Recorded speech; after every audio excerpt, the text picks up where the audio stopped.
This is the Brew World Order Podcast. Welcome to the Brew World Order Podcast. My name is Mike Curtin. If you haven't subscribed yet, why are you trying to destroy me? Happy New Year. Welcome to 2022, where more of the same stuff will continue to happen. So if you want change, you better make it happen for yourself and stop thinking the year change is going to do it for you, because it's just not. Sorry for that truth bomb, but this is episode 61. In this episode, I sit down with Nathan Beckham of Pawrk Brewing Company in San Juan Capistrano, California. Nathan tells me who he's been influenced by in the beer industry, the difficulties of dealing with mandates in California, and explains the taco truck problem. I'll let him explain it in the episode, but basically it's about staying true to yourself and holding on to the vision that you wanted when you first started. Like me. I started as the True Brewer Stew podcast to get inside the heads of business owners and see what it was like to own different businesses and hear the experiences they go through. But deep down I knew I just wanted to know about the beer industry. So I cracked and went full on Brew World Order podcast because it's what I really wanted. Deep down in the beginning, I thought it would just be easier to be able to get other guests from every industry instead of brewery owners. So I went the easy route. But I'm glad I did, because here we are today. Look at me now, ma. Episode 61. I told ya. But I really gotta be honest. I gotta disagree with Nate here, particularly on the fact that tacos and taco trucks are never a problem. Gosh, just ask my chunky belly. He'll tell you. Speaking of chunky bellies, it's time to sit back and crack open a beer and enjoy this podcast. Hey guys, I'm Mike Curtin. This is the Brew World Order Podcast, and today I'm with Nathan Beckham of Pawrk Brewing Company in San Juan Capistrano, California. Nathan Beckham grew up in Mississippi till he was 10 years old, surrounded by a bunch of great cooks and chefs in his family. In 1980, his family moved to Mission Viejo, California, and as time passed, he built a life there and started his own family. About the mid-90s, Nathan, who was always fascinated by food and flavors, started to mess around with homebrewing. He attended art school for graphic design and web development, and after graduating, it led him to a job with Microsoft being a technology strategist. During his downtime, Nathan continued to homebrew. He slowly fell in love with Belgium and barrel-aged beers. He also started to get to know people in the industry and began having special beer tastings with friends. Nathan's passion for beer was growing, and fast. In 2016, Nathan was asked by a friend if he would help him start up a brewery in Anaheim. After about a year, they both realized it wasn't going to work out due to creative differences, so they decided to part ways. When Nathan told his wife the news, she asked the infamous question, "Why don't you start your own brewery?" They started to get the ball rolling, and little by little over the next couple of years, they put the pieces in place so that they can open their brewery with a barrel-aged program. And even with COVID looming, they quickly decided to package and can, so in March of 2020, they can open and operate as Pawrk Brewing Company. And Nathan is here with me today. Nathan, how's it going? Good. How you doing? All right. When you guys first came up with the idea for Pawrk Brewing Company, how long did it take before you actually decided to look for a spot to open as your own? I would say it was probably about a year, and a lot of that had to do with trying to understand funding mechanisms versus self-funding and, how to, and doing pro formas and making sure we could, solve the financial part of the solution before we went and rented someplace or leased someplace. Right. What made you choose San Juan Capistrano for your location? My wife and I just celebrated our 10th anniversary here in November. We've lived here our entire time. We've been married. I've raised my kids here prior to us being married from a previous marriage. And, it's an older area. It's very equestrian. You've got a lot of diversity. And so it's just, there's a lot to it being a little bit slower community, being in Southern California where there's just a lot of bustling and moving around. Right.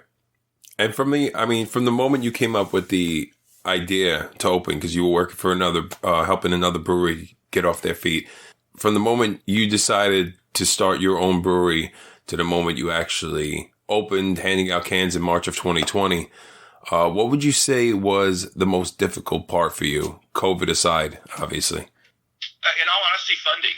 Being in and figuring out what that means, right? Because in Southern California, we're quite envious as my wife and I have traveled significantly across the United States, and when we see what breweries on the East Coast that have a lot of land, or the Midwest or the Pacific Northwest can do, where they can actually have a dog park on site, and it doesn't, it's not a big effect financially. I think that was our biggest challenge, is how could we put something locally in a Southern California area with a very high, square foot cost. How could we do something where we wanted to be at in a way that was feasibly, responsible, and we could actually be profitable at some point. Gotcha. And during that process, I mean, it was right in the middle of, like, as COVID was taking off. How much did COVID affect your business, and, like, what kind of monkey wrench did that throw into your plans? So initially, it actually was almost a benefit. So, and I'll explain that because it sounds weird. And then later, it got more difficult. Okay. When we first opened, we had planned on doing festivals all summer, just get awareness out of where we were, so people knew. So that when we opened the doors, we would have, hopefully, like, droves of people coming in because they know about us, right? And they love our stuff. And then we were supposed to open in, like, October. And so what ended up happening with COVID is we had a large patio out front of our door. We could use that for temporary space. Also, I submitted, I want to say in February, we submitted our ABC and TTB licenses. And this is something that normally takes people a long time, like months. We got ours done in less than 28 days. So all of a sudden, we're sitting here with the ability to sell beer, but we don't have a space. Then all of a sudden, COVID shows up, and California was one of the first to lock down, but they moved everyone at, like, parking spaces, outdoor spaces, whatever you could do. So they gave us temporary rights. So on a Wednesday in March, we found out we could use the front patio. In May, we found out we could use the front patio. By Thursday, we had it approved, and by Friday, I'm at Costco grabbing Rubbermaid tables. So we opened up far faster than we thought, right? But without all the backing inside like a normal brewery would have. Like, we just had our equipment on, coming in. We had our pilot system going. We were gypsy brewing off-site. But so in one way it helped us because we could get into the market faster. Where it started to hurt us is as we later moved on in the year and then into this year, as we were talking about earlier, I mean, literally, we just got inside bathrooms finished last week. We just got our dishwasher turned on yesterday.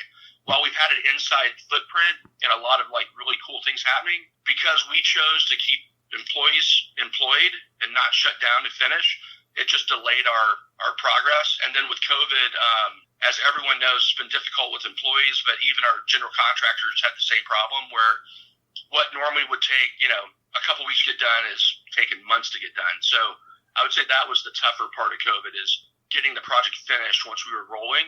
Right. Just from all the delays from supply chain to everything. Our tanks got delayed twice, the heads out of Germany. So it actually helped at the beginning, has been more of a challenge towards the end, but we're getting towards that. I think now people are just gotten tired of being tired, and, they're wanting to come out and do more things. So that's been helpful, the last couple of weeks, I'd say.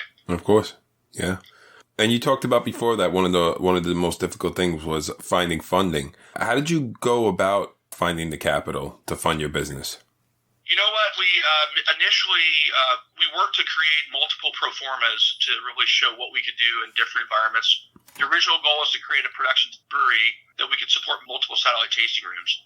Because that wasn't coming to fruition without having a restaurant and a bunch of other things that we really didn't want to do, we went initially to sort of friends, went through a couple of sort of business partners that we knew that had other people that did investments, and got a little bit of investment, but by the time we wanted to get started, we literally turned around, paid everyone off, and self-funded painfully. Gotcha. So I think the lesson learned for us is, sort of careful who you get in bed with, right? So of course, right. And I think that's the biggest thing. You got to be really comfortable with who you have, and we're with a comfortable team now. Wish we had more money, but I think that's just a tough one when you start to get investors on our side. We decided to buy them out and go self-funded. Of course. Yeah. Money always creates sticky situations when it comes to business, unfortunately, Yeah, there's not a lot of really, truly silent partners. I like that. So what's something when you finally opened your doors, what's something that you never thought you were going to have to deal with when owning your own brewery? The mandates in California for COVID. Right. In California, we were required to, last year was really interesting for us. We had a lot out here about mask requirements. A lot of it, like, you had to buy food. Like, if you wanted to drink a beer, right, yes, you had to buy a food item.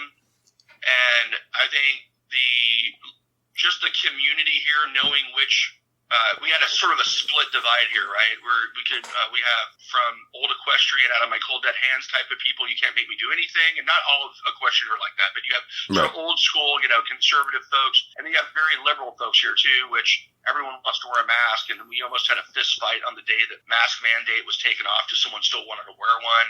Right. So I think it was the reaction of people, I think was and reaction to, there were certain restaurants down here that didn't care at all. They can do whatever you wanted. So we would have customers come in and say, why are you making me do this when I can go across the freeway and they don't make me do that? Right. So I think that was probably was the most unexpected. And then just working with employees and the ability not to always employees will show up for one day work and then never show up again.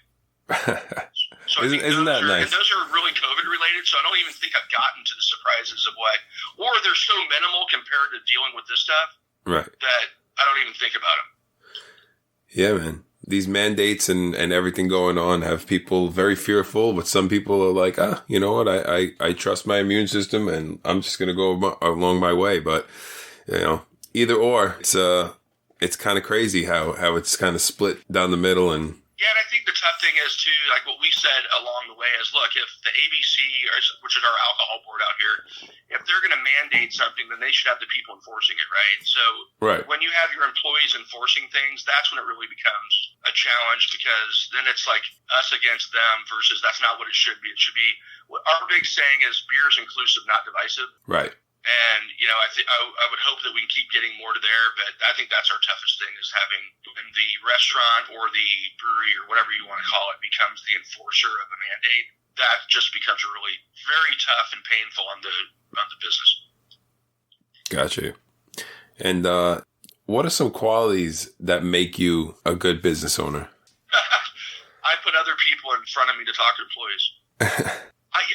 I'm a very straight shooter. Most people know exactly where they stand with me. I think that I'm learning a lot always about what I can do better in communicating with people or working with people. And so as an owner, I think the pros are I'm very loyal. If I'm trying to get something done, everyone knows I'm going to go past the moment where my oxygen's cut out just so I can get to the other side. Right. And on the flip side is I would say I'm smart enough to know I need to put other people in charge of other things because I'm not as great at doing that. So I think, putting the right people around you and the fact that people know once I have my head down that I'm not giving up, or at least I'm not giving up really easily. I'll be probably beaten to a pulp before I decide that I'm quitting.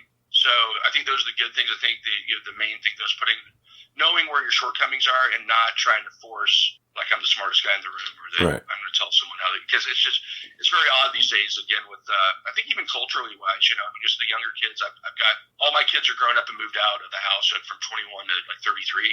And I'm not quite used to dealing with the younger generation, maybe some of their work ethic or their thought process on how they address sort of like challenges. Right. I feel you on that big time. What do you think's been one of the biggest lessons you've learned so far since opening? I call this the taco truck problem. Taco truck problem, okay. Food trucks. Yeah, we work with a lot of food trucks out here, and we've got some really awesome ones. And one of the things I noticed is people doing the knee-jerk reaction and COVID's obviously made that easy, right? Because if you can't pay your bills, you do what you need to pay your bills. But we have held true to being who we are. We've held true that we are a brewery. We're going to do unique things. We're not going to just go make everything that everyone wants. We're going to make a little bit of everything that people want. And we always had more of an East Coast beer program, and I don't say that because of the flavors we have, but because we have flavors. We have a lot of different things, from lagers to barrel-aged beer and everything in between. Where a lot of people out here will shift to 15 IPAs because they're concerned they're not going to make money. And back to the taco truck thing, that's what happened with us. I saw a lot of food trucks during COVID where they were great El Salvadorian, Colombian, just like great trucks with great recipes, and they all turned into taco trucks because they knee-jerked, because they were afraid of losing their business. But ultimately what they did was they lost their identity. And we've seen that with a couple people out here where all of a sudden they turned into that BJ's, right? They turned into the big restaurant with cocktails. And, right. And now they're not really a brewery. You don't think about them being a brewery, you think about them being a restaurant. And so I think that's one of the biggest takeaways for me was just holding true to what you are, because you want your identity to be intact. You can't start your identity over once you're known. Right. Or it's very difficult, right? So now this Great El Salvadorian Dorian truck that had pupusas won't be known for that, but they're going to be known for tacos, and there's about 8,000 taco trucks in California. Right. To thy own self be true, right? Exactly. So, who do you think's inspired you the most in the beer industry? I'm sure you've probably met tons of people, but who do you think's kind of really shined the light on things for you the most? I had 2 beer mentors, and now I would say I have 3, and that was because of some of my travels. I was doing a lot of traveling to the East Coast prior to COVID for the last couple of years. So first and foremost, it would be Firestone, and that would probably be Matt Brendelson and his team, from David Walker and them doing their barrel program. They're probably one of the very first barrel. I think the 10th anniversary blend was probably one of the very first barrel-aged beers I fell in love with. And so I would say that they were probably my top beer mentor when it came to barrels and the use of wood. They have a if you ever get a tour with David or one of them, if you're ever fortunate enough to be up in Paso to do that, they'll tell you that, where there's supposed to only be 4 beer ingredients, water, yeast, malt, and hops. Right. They believe there's a 5th one. It's called wood, because until the advent of stainless steel, there was always a barrel involved. There was always wood involved. Gotcha. And so that was their approach Awesome. when they first started doing barrels, and then even DBA sits in barrels for a period of time. So they were my first ones. The brewery, which is here in Placentia, California, it's Brewery. They took that barrel program, went to the next level, and did a lot more creative things in the sense of boutique kind of beers, small batch, where Firestone was doing more larger batches, right, and more traditional kind of flavors. So that was probably my next beer mentor. Patrick Rue and team over there have always been great guys, always great at answering questions, but they've been very inspiring. And then lastly, I'd say my new addition is Kai and folks over at Aslan Brewing over in Alexandria and Herndon, Virginia. I started traveling a lot over there, and that's when I fell in love with the kind of beer program that I wanted to do, even though I'd already been thinking about it. But you can go into Aslan and get everything from, a sour to a milkshake to a hazy to a clean IPA to barrel-aged beers to, like, you name it. And right. I just really like those guys, and they had done a beer called Glamping, which was awesome, and one of our beers called Boom was an homage back to them. So I would say those are my 3 that I think about in sort of the beer world as my beer mentors. Very cool. That's awesome, man. Yeah, I asked that question, and a lot of people kind of like go to like Sam from Dogfish and like kind of like bigger names because they like read the books and everything like that. But that's great that I got an answer with like 3 people that kind of inspired you like that. That's great. Because I like drinking their beer. Of course, right? Yeah. So, how do you define success? And was there kind of a moment for you that kind of sticks out where you kind of like stopped and had to smell the roses, where you're like, "Wow, we're doing all right"? I wouldn't say at the brewery I've got that yet, but I would say I've gotten that at festivals. So I always joke that your mom might call you an a-hole, but she won't call you ugly, right? And you get that with Fringe, right? We were doing an R&D system. We were doing a lot of development of recipes, and you hand your beers to your friends and your colleagues, your family, and they'll always tell you it's great, right? They always tell you, "Oh, it's good." But it was our first festival, and festivals after that, where people owe you nothing, and you see the line longer than other people's at the festival. You see people bringing other people back. Right. You see people coming up and ordering the beer by name without even looking at what we have, right? And telling you the feedback, that you got the best beer or hazy or whatever, and at that festival. And that's where it's that moment where it's about, that you're doing something right. You know that you're on track because people like your stuff, and they don't owe you anything. Right. And so I think that's probably that breakthrough is when you start getting people tasting your stuff that they're not in your location. You got 40 other breweries next to you, and they have no need to tell you anything, and they take the time to come up and tell you they like your beer. That's awesome, man. Yeah, I'm sure that's a great feeling. I'm sure you've been bombarded with opening because everything's very recent. But how important is taking a mental break from basically handling everything, all the responsibilities of the brewery? I have yet to get to there yet. Okay. I think a lot of it just because we have, like I said, employee-wise, it's been a bit of a challenge. And I actually work another job to fund this. So I got like 2 full-time jobs going on. Right. I do believe it's important, and I do try to check out where I can. But I could do better. There's a book called The E-Myth, and I was just talking to an old friend of mine, and he was reminding me of this, about working on the business, not working in the business. Okay. And I would say that I think I could be doing a lot better if I could focus more on working on the business and not in the business. But I'm hoping as we get through to January to March and we get through the Omicron and maybe things calm down a little bit more and we start getting people need to work and go out and have jobs, that I can get to that point a little bit better than I can practice what I preach versus probably where I'm at right now. Right.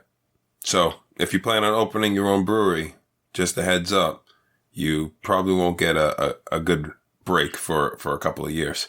Yeah, if you get the right funding, I'm sure you can pull it off. But, yeah, I'm sure. I'm sure. Fun. But if you're going at it, I mean, if you're really trying to make it work, especially during the whole pandemic and mandates and everything like that, you're probably going to have to work really hard because you don't want to let anything slip through your fingers. Yeah, absolutely. So, what was your gateway beer into the craft beer world? Actually, it's one that I just made recently. In the last 6 months, it would be an homage to them if they knew it.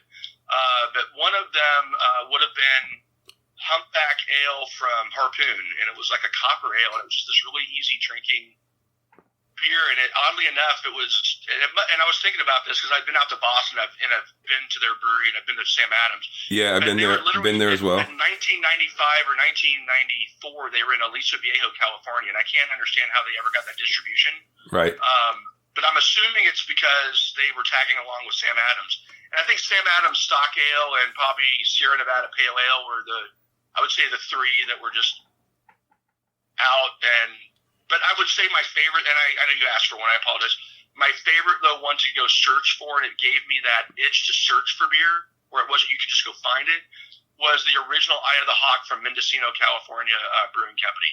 They've since been bought out, and they do other things now, but they originally came in 22-ounce bombers only at one time a year, and I think that was probably, beyond the flavor being great, it stoked my sense of going in, like, when you're trying to scavenger hunt. It was like literally, it got me on the itch for going and finding rare beers. Gotcha. Yeah, I remember that. I remember when I would go out to Jersey and they had this place called Total Wine. I'm sure they have Total Wine there now. Yep. I would come back with boxes of beer and spending like $250, and I'm like, I can't come here anymore. I'm going broke. This is ridiculous. But they had like everything you could ever imagine, and I find beers. I'm like, oh my God, I haven't had this in forever. So yeah, I understand. I completely get it. So what's next for your brewery? What's the future look like for Dog Pawrk? So right now, our simple one is, just basically getting the tasting room into black, finishing up. I got another patio I'm trying to put in. We're working on a food component right now to be ancillary, not primary, but something more mobile related that we can sort of bring on site, but not be a physical on site, like part of our actual physical location. Part of that's because in California, if you want to have, and this might be around the United States, but in California that I know of, you can't have dogs inside if you have a food component. Right. So being the dog park, that mixes that. So we're trying to figure out that sort of outside piece where we can still have our setup the way it is. And then secondarily, it's sort of going back to what our original plan was, which is to create a production brewery with satellite tasting rooms. And really the goal is to have, one facility that can produce everything for your locations, and then have those locations be your local cheers, like that local, hyper-local focus where you go into a town and you become part of that community, and you start supporting that community in a way that you can bring them really tasty beer, but you're also, working with the dog community, working with the local youth stuff, because we do a lot of support with local soccer. So San Juan's a big soccer community, but between dog rescues, pet rescues, and community-based things, that's the goal of having these hyper-local focus areas. So that's still our long-term goal. So I think, getting this one in the black finished up, and then the second, back to looking at possible funding versus self-funding on doing a production brewery now. Very cool. Best of luck with all of that, man. And if somebody came to you and asked you for advice on opening their own brewery, what would you tell them? Sorry, and there's the mascot. In the background. That's Apollo. He must have heard someone. He made it on the podcast. He did. You know what? I don't know that I've got some ultimate pearls of wisdom other than don't expect it's going to be easy. Even if you had all the money in the world, you got to have a great clientele. But don't lose your vision. If you got a vision and it's a good vision, stick with it unless you've got a really good, solid reason why you're doing something different. Because like the knee-jerk thing, I've just seen it over and over and over again, and that can be the difference between it being what you're, the vision you want to live with and the vision it became, and now you're just living with it. And I think that's probably the most important thing. And then, make sure you're doing the right research and putting smart people around you. Don't go it alone. There's a lot of information out there with the with brewers guilds and all that. Walk into it with your eyes open. Don't think just because go back to the original breweries that started up in like early 90s, right? Right. They all thought if you build it, they will come. And guess what? And they had a lot of money. And most of them got either aren't in business anymore or they got funneled into something else. It was the next wave that actually made it through that. So I would say go in with eyes wide open, know it's going to be difficult, but put smart people around you, and don't just do it because you like drinking beer, because it's easier to go pick it up down the street than to try to brew it. Sounds a lot easier. Yeah, it's fun. I love doing it, man. Since, back to, we were talking about sort of my history, it's like growing up in the South and with food, I was an artist, I've done food stuff, I've done all kinds of things, and beer is the closest thing, and I love cooking. I love different flavors, and that's how I think about when I brew. So for me, it's very passion orientated. Right. So, but at the same time, though, passion doesn't pay the bills. So. No, it most certainly doesn't. You better make a great product. So, did you happen to have a funny story for us? Yeah, I would say I do have one. And it's probably the question that we get asked the most too. Okay. So I was going back trying to noodle on what my funny story would be, and I would say that, well, how did we come up with our name is probably the primary question we have, and it's actually a funny story. So all right.